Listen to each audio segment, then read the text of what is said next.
Hello, Jan. Thought you might like to see your transmission laid out in pieces, at least parts of the main shaft, and see some of the new parts. Here's the old synchronizer body, and this thing is just stiff. Got no. This thing here is smooth as glass. This one's all worn out internally. Got your third gear is right here. New lock ring, new synchronizer ring.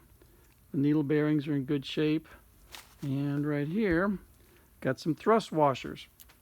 And these are important. I'll show you in a little bit why these are important. We have 3 different dimensions. Although they came out of the same bag, they are not all the same thickness, and that's critical. And the dimensions here from 78.5 to 80, it's almost 2 thousandths difference in thickness. That's the thickness of human hair.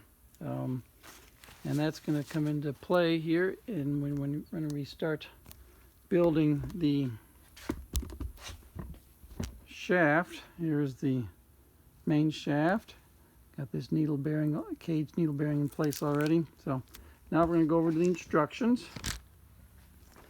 And this is what the instructions say. This is what we're about to do, is to assemble this third gear and the synchronizer ring and the thrust washer, the brass thrust washer, and the synchro hub.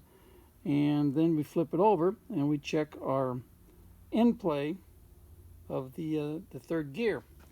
And here's the specifications. I have it written out in thousandths. So the end play's got to be 4 to 7 thousandths. And it says right here, thrust washers of different thicknesses are not available. Well, they are due to manufacturing differences, and that's going to work in our favor. And it says right here, if the end play is less than 4 thousandths, you grind down the gear. Well, we're not going to be grinding on any gears today. And if the end play is more than, you replace the gear. Well, since we have a variety of thicknesses of thrust washers, we're going to see if we can't take care of that clearance, get the 4 to 7 thousandths clearance without replacing or modifying any gears. And this is the process. And you'll get to see it real time.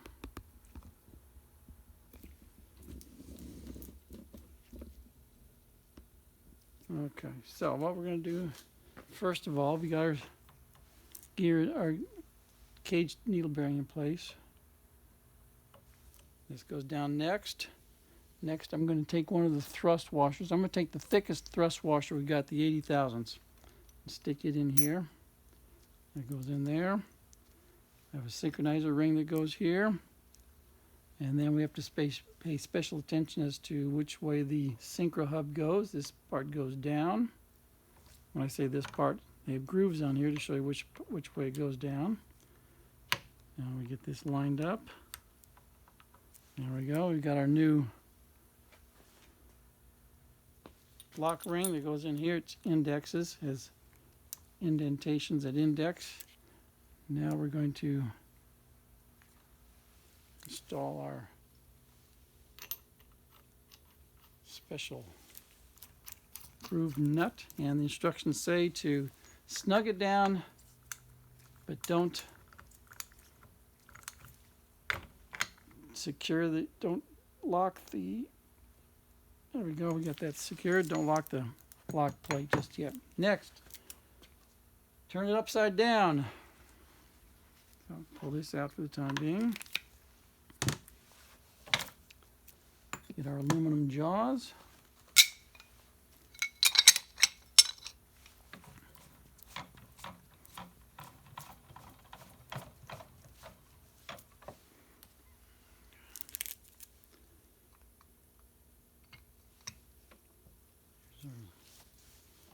Okay, we're in place here. Next, we're going to bring in our dial indicator.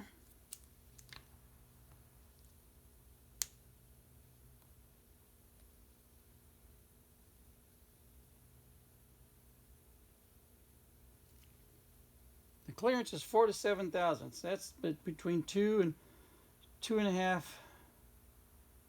2 to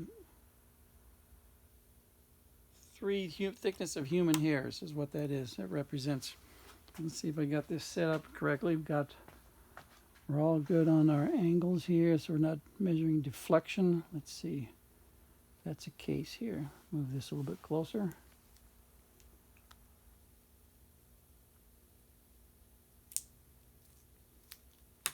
All right, we're good there. Now then, let's zoom in. All right, each one of these increments is thousandths of an inch. So we want to get our scale over to here, to 0.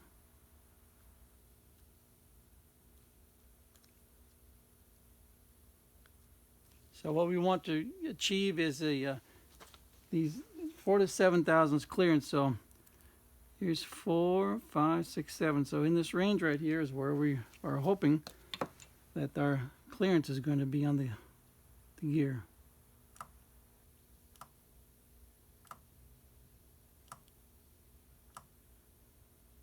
There we go.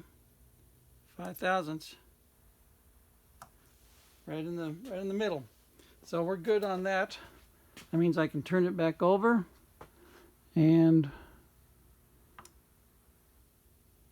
lock everything down, and we are good to go.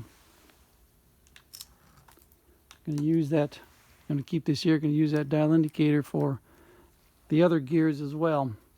So I thought you might find that interesting to see the precision with which this transmission is built and assembled. Let's see. Next, we're going to flip it over. Let's see. No, we're going to flip it over, lock tab it, and then start assembling the main shaft along with all the other parts. Trying to think if there's anything else. Oh, I know what I was going to show you. Yeah, that's right. I forgot to show you this. This is the output shaft, and it's got a real nice. Oh, sorry. Here you go. Here's the output shaft. And you can see it's got a real nice line right here where the seal has been riding. So I'm going to take care of that. Make sure that line goes away, and you have a nice smooth surface.